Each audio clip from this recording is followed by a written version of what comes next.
Phone tapping వ్యవహారం దేశ చరిత్రలో ఎక్కడ ఎన్నడూ లేని విధంగా తెలంగాణ టీఆర్ఎస్ సర్కార్ మాలాంటి నాయకుల ఫోన్లు ట్యాప్ చేయడమే కాకుండా ఆనాడు కొంతమంది సినీ తారల ఫోన్లు కూడా ట్యాపింగ్ చేసి వారిని నానా ఇబ్బందులు పెట్టినటువంటి పరిస్థితి.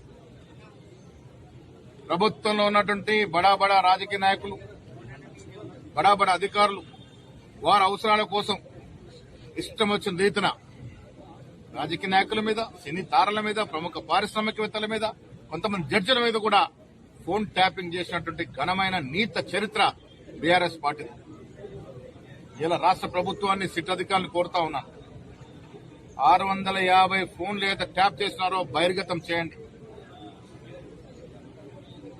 ప్రైవేట్ యొక్క స్వేచ్ఛని హరించే విధంగా ఎవరెవరైతే ఫోన్లు ట్యాప్ చేసినారో వారంతా బాటంగా వచ్చి విచారణకు హాజరు కావాలి.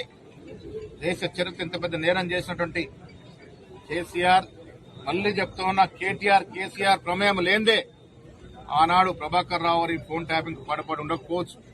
ఒక రిటైర్డ్ అధికారిని తీసుకొచ్చి అందలం ఎక్కించి పెట్టకూడని చోట పెట్టి, ఐజీ స్థాయి అధికారి ఉండాల్సిన చోట ఒక రిటైర్డ్ అధికారిని పెట్టి వారి అవసరాలని ప్రభాకర్ రావు ద్వారా ఆనాడున్నట్టు DGP, chief secretary, legal secretary, principal secretary, home ద్వారా వారి యొక్క అవసరాలను తీసుకున్నటువంటి దుర్గతి ఈ రాష్ట్ర చరిత్రలో జరిగింది.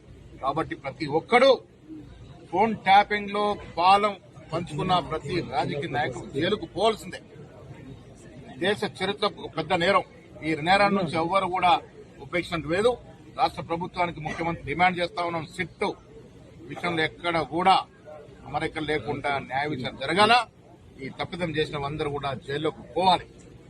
మూడవ విషయం, నిజామాబాద్ జిల్లా విషయానికి వచ్చినప్పుడు పెద్దలు షబీర్ అలీ గారు, మేము అందరం కూడా రానున్న కాలంలో నిజామాబాద్ జిల్లాని వ్యవసాయ పరంగా కాకుండా పారిశ్రామిక పరంగా, విద్యాపరంగా, క్రీడల పరంగా అభివృద్ది చేయాలని ఇప్పుడు మేము కలెక్టర్ గారిని కోరడం జరిగింది.